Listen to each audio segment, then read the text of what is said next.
آیت نمبر 112۔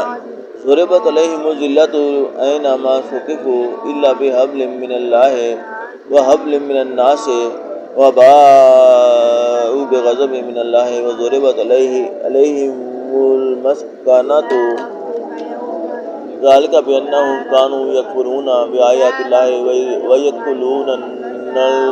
ویقتلون الانبیاء بغیر حق ذلک بما عصوا وکانوا یعتدون۔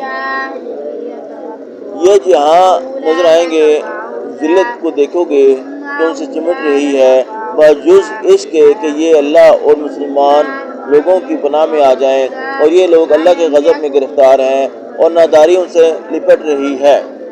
یہ اس لیے کہ اللہ کی آیتوں سے انکار کرتے تھے اور اس کے پیغمبروں کو ناحق قتل کر دیتے تھے۔ یہ اس لیے کہ یہ نافرمانی کیے جاتے اور حد سے بڑھے جاتے تھے۔